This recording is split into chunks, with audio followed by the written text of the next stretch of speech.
napakagandang daan patungong Marilake.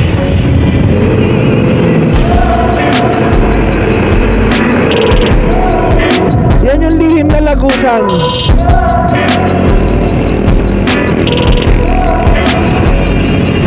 At nandito na tayo sa Marquez, Bulaluan.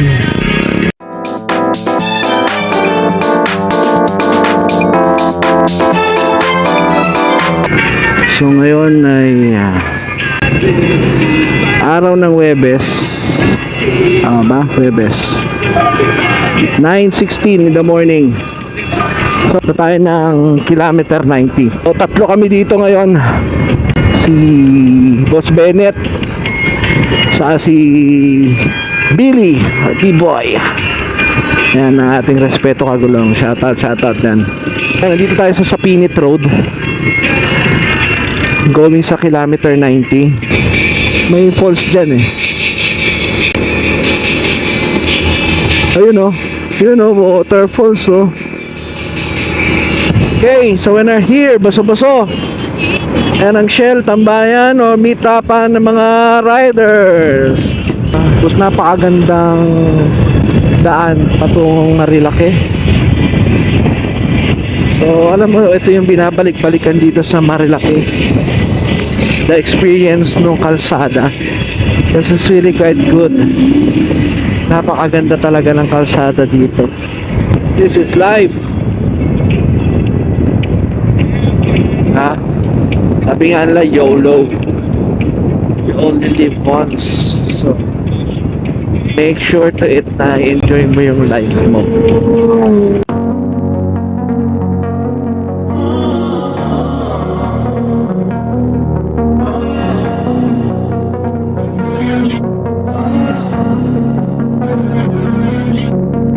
Walking away, your words are lost on me.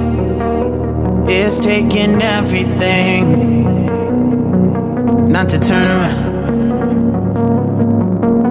Throw it away, see if you'll let go of me when you're not holding me. I can see it now. Hey, when I lose, but if I'm gonna lose you, I'm gonna lose it. I'm gonna lose it. I'm like, oh shit, I've been doing this a long time. Lost in my head, I don't care, I'm not gonna lose it. I'm not gonna lose this. I'm up all day, all night, we playing our last fight. Now in hindsight, I don't care, I'm not gonna lose it. I'm not gonna lose this. Yeah. Yun lang.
medyo haluan natin ng konting ingat at may mga uuwian pa tayong pamilya.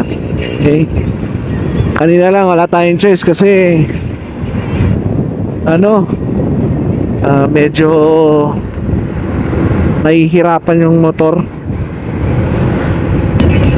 So here's Tanay Highlands. Yan. Sabi sunod-sunod yung mga establishment dito.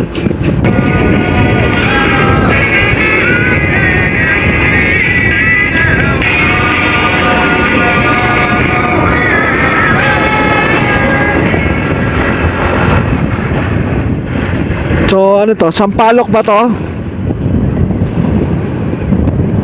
Sampaloc. Dito tayo ngayon sa baybayin na Sampaloc. So that's the way going to Regina Rica. Woo! Sarap!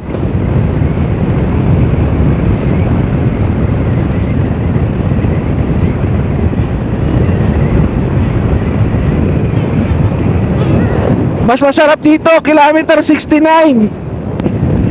What an adventure going to kilometer 90. So nasa 69 pa lang tayo. Kararaandang na kanina, kilometer 69. Ilang kilometers pa. Grabe tong kalsadan to, parang wala nang katapusan. Wow, what a view.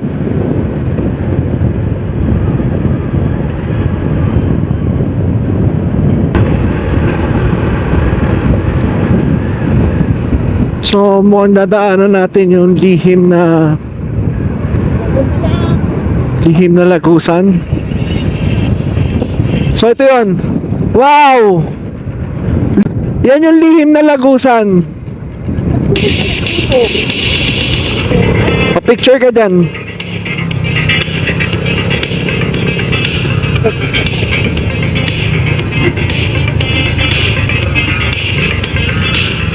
Every time I think of you, I feel shot right through.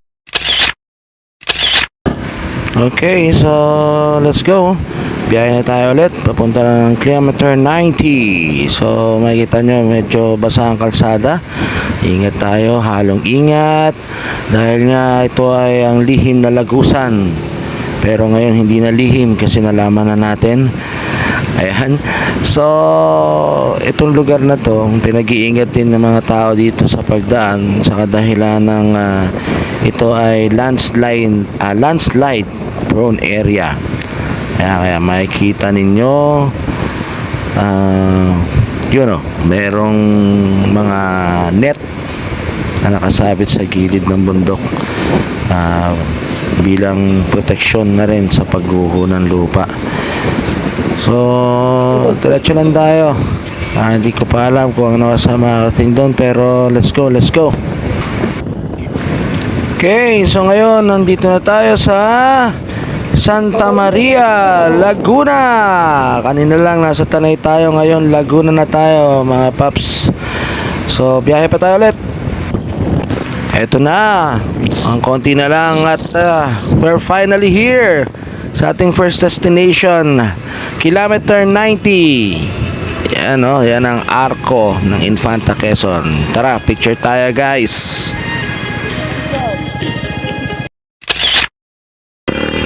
Okay, tapos na tayo dito sa kilometer 90, ang ating first destination. Ngayon, patungo na tayo sa ating second destination. Pinauna natin si Parang Bennett kasi siyang nakakaalam papunta dun sa ating susunod na pupuntahan, which is Marquez, Bulaluhan. Kaya biyahe pa tayo ng konti at kita-kita tayo pagdating doon mga paps. Hey, let's go. So Gyral Peak. Yan ang Gyral Peak.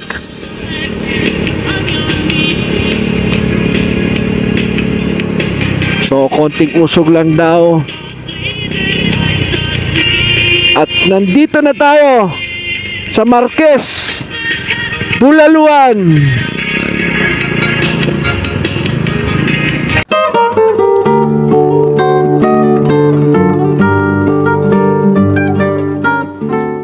Okay, so we're here at Marquez Bulaluan.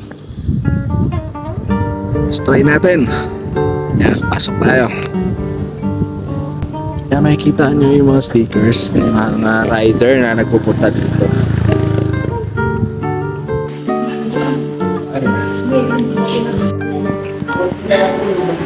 So yan, tayo papasok dito. Kasi kami dahil pero madami pa rin. Yan. Yung bestseller, may sinasabi si ano eh. May sinasabi ka, di ba pare? Paborito ko dito ng Chocowali. Ayun. O, sige. Marami masarap dito. Ganun na lang. Ako yun. Ikaw ano ka, B-boy? Ay, ano to eh. Ginupuport to eh. Bigyan mo nga ng tapang kalawa.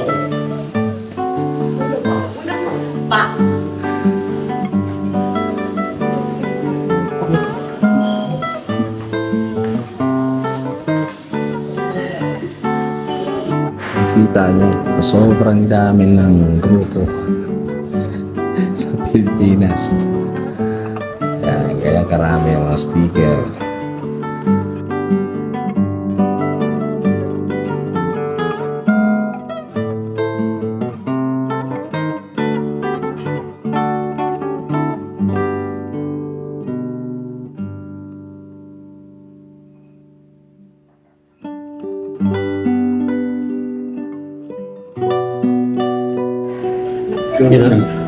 So yan, dumating na.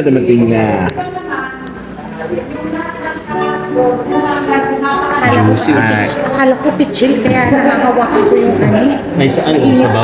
Ito yung pinagmamalaki ni Bennett, lechong kawali. Kaya testingin natin yan. Mamatay. Betong kawali. Kain na muna kami. Kuya, di ba?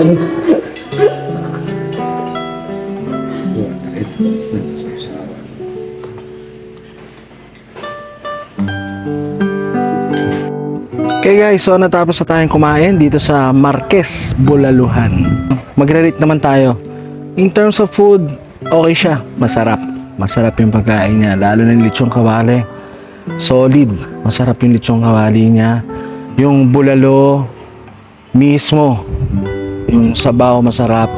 Pati yung laman sa loob ng buto. Oh, sarap. Solid. Okay siya. I would rate this as 9 out of 10. Masarap siya. Promise. Okay? In terms naman sa service, wala tayong problema sa service. I will rate it 9 out of 10 din. Siguro kasi konti lang din yung tao nung dumating kami. Talagang masaservan kami ng maayos.